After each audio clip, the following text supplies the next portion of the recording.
Assalamualaikum warahmatullahi wabarakatuh. Bismillah wassalatu wassalamu ala rasulillah Muhammad ibn Abdillah wa ala alihi wa ashabihi wa man wala. Wa ba'd, saudara-saudara, buah dari keikhlasan. Dan inilah yang akan kita bicarakan pada pertemuan kali ini. Saudara-saudara, ketahuilah wahai saudaraku, sesama muslim, semua amalan pasti terjadi dengan niat. Rasulullah baginda Nabi besar Muhammad sallallahu alaihi wasallam bersabda, sesungguhnya semua amalan itu tergantung dengan niatnya, dan setiap orang mendapatkan apa yang dia niatkan. Hadis riwayat Bukhari dan Muslim. Allahumma shalli ala sayyidina Muhammad wa ala ali sayyidina Muhammad. Saudara-saudara, mengikhlaskan niat untuk Allah Subhanahu wa taala adalah wajib berdasarkan firman-Nya dari Allah Subhanahu wa taala. Padahal mereka tidak disuruh kecuali supaya beribadah kepada Allah Subhanahu wa taala dengan memurnikan ketaatan kepada-Nya dalam menjalankan agama yang lurus, dan supaya mereka mendirikan salat dan menunaikan zakat, dan yang demikian itulah agama yang lurus. Quran surah Al-Bayyinah ayat kelima. Allah Karim. Saudara-saudara, ketahuilah ayat dan hadis di atas menunjukkan kewajiban ikhlas dalam seluruh amal perbuatan manusia, saudara-saudara. Oleh karena itu kita wajib ikhlas dalam menuntut ilmu, mengamalkannya, melaksanakan salat, zakat, infak, puasa, haji, jihad, amar ma'ruf, nahi mungkar, dakwah, nikah, dan walimah, dan yang lain sebagainya.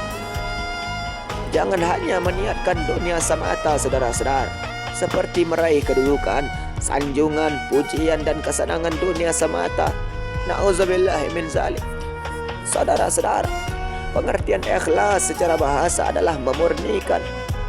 Sedangkan dalam istilah syariat, ikhlas adalah memurnikan niat dalam beribadah kepada Allah Subhanahu wa taala, semata-mata mencari ridha-Nya dan mengharapkan pahala di akhirat, saudara-saudara, serta membersihkan niat dari syirik niat seperti riya, sum'ah, mencari pujian, balasan, dan ucapan terima kasih dari manusia, serta nikmat duniawi lainnya, saudara-saudara.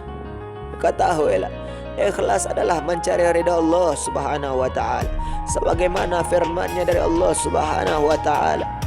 Dan barang siapa yang berbuat demikian, yaitu memberi sedekah atau berbuat ma'ruf atau mengadakan perdamaian di antara manusia karena mencari keridhaan Allah Subhanahu wa taala, maka kelak kami akan beri kepadanya pahala yang besar. Quran surah An-Nisa ayat 114. Allah Karim. Saudara-saudara, ketahuilah, karena ikhlas memiliki kedudukan yang sangat agung di dalam agama Allah Subhanahu wa taala, saudara-saudara, maka pasti ia memiliki banyak faedah. Di antara faedah-faedahnya adalah yang pertama, amalannya diterima dan mendapatkan pahala dari Allah Subhanahu wa taala, saudara-saudara. Ketahuilah Allah Subhanahu wa taala berfirman, dan barang siapa yang berbuat demikian, yaitu memberi sedekah atau berbuat ma'ruf dan mengadakan perdamaian di antara manusia karena mencari keridhaan Allah Subhanahu wa taala, maka kelak kami akan memberi kepadanya pahala yang besar. Quran surah An-Nisa ayat 114. Allah Karim. Saudara-saudara, sebagaimana telah diketahui bersama bahwa harus ada dua hal penting pada setiap amalan. Jika tidak ada, maka amalannya tidak akan diterima, saudara-saudara. Kedua hal itu adalah ikhlas karena Allah Subhanahu wa taala. Amalan itu sesuai dengan apa yang disyariatkan oleh Allah Subhanahu wa taala dan Al-Qur'an, dalam Al-Qur'an, dan atau dijelaskan oleh Rasul-Nya sallallahu alaihi wasallam, saudara-saudara. Jika salah satu dari dua hal ini rusak, amalan itu tidak akan diterima, saudara-saudara. Na'udzubillahi min zalik. Saudara-saudara, ketahuilah sebagaimana ditunjukkan oleh firman Allah Subhanahu wa taala,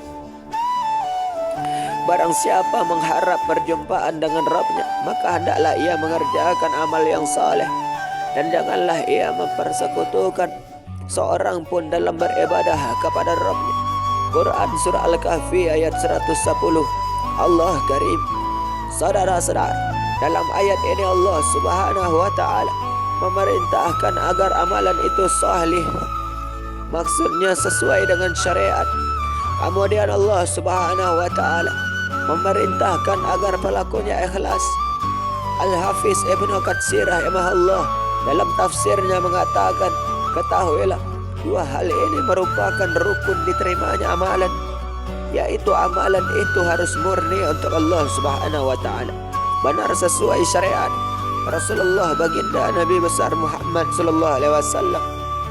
Yang kedua, meraih pertolongan Allah Subhanahu wa ta'ala. Ketahuilah dalam sebuah hadis disebutkan dari Mus'ab ibn Sa'ad dari bapaknya bahwa ia menyangka dirinya memiliki keunggulan dibandingkan para sahabat Nabi baginda Nabi besar Muhammad sallallahu alaihi wasallam yang lainnya. Maka baginda Nabi besar Muhammad sallallahu alaihi wasallam bersabda, sesungguhnya Allah Subhanahu wa ta'ala menolong umat ini adalah dengan sebab doa, dengan salat, dengan keikhlasan orang-orang yang lemah dari umat ini. Hadis riwayat An-Nasa'i nomor 3191. Allahumma sholli ala sayyidina Muhammad wa ala ali sayyidina Muhammad. Saudara-saudara, ketahuilah yang ketiga, hati yang bersih dari dendam, hasad dan khianat. Saudara-saudara, dalam sebuah hadis dinyatakan bahwa baginda Nabi besar Muhammad sallallahu alaihi wasallam bersabda, hati seorang mukmin tidak akan dimasuki dendam dengan sebab tiga perkara, yaitu ikhlas dan amal untuk Allah Subhanahu wa ta'ala, memberi nasihat kepada para pemimpin kaum muslimin, menetapi jamaah mereka karena sesungguhnya doa mereka meliputinya. Hadis riwayat At-Tirmizi dan Ibnu Majah. Allahumma sholli ala sayyidina Muhammad wa ala ali sayyidina Muhammad. Saudara-saudara, ketahuilah keutamaan selanjutnya adalah selamat di dunia. Sesungguhnya kehidupan ini penuh dengan ujian dan godaan. Jalan keselamatan dari hal itu adalah keikhlasan. Marilah kita perhatikan bagaimana baginda Nabi Allah Yusuf alaihi salam bisa selamat dari cobaan. Saudara-saudara, ikhlas itulah sebabnya. Allah Subhanahu wa ta'ala berfirman, sesungguhnya wanita itu telah bermaksud melakukan perbuatan itu dengan Yusuf alaihissalam. Lalu Yusuf alaihissalam pun bermaksud melakukan pula dengan wanita itu. Andai kata dia tidak melihat tanda dari Rabbnya, demikianlah agar kami memalingkan darinya kemungkaran dan kekejian. Sesungguhnya Yusuf itu termasuk hamba kami yang terpilih. Quran Surah Yusuf ayat 24. Allah Karim. Saudara-saudara, ketahuilah yang kelima, keselamatan di akhirat. Saudara-saudara, ketahuilah Allah Subhanahu wa ta'ala berfirman mengenai sekelompok hamba-hambanya yang ikhlas dalam surah Al-Insan ayat 8 sampai 12. Saudara-saudara, dan mereka memberikan makanan yang disukainya kepada orang miskin, anak-anak yatim, dan orang yang ditawan. Mereka berkata dalam hati, sesungguhnya kami memberi makanan kepadamu hanyalah untuk mengharapkan keridhaan Allah Subhanahu wa ta'ala. Kami tidak menghendaki balasan dari kamu dan tidak pula ucapan terima kasih.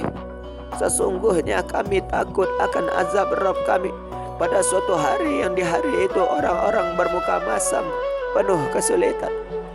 Maka Rabb memelihara mereka dari kesusahan hari itu dan memberikan kepada mereka kejernihan, yakni wajah dan kegembiraan hati.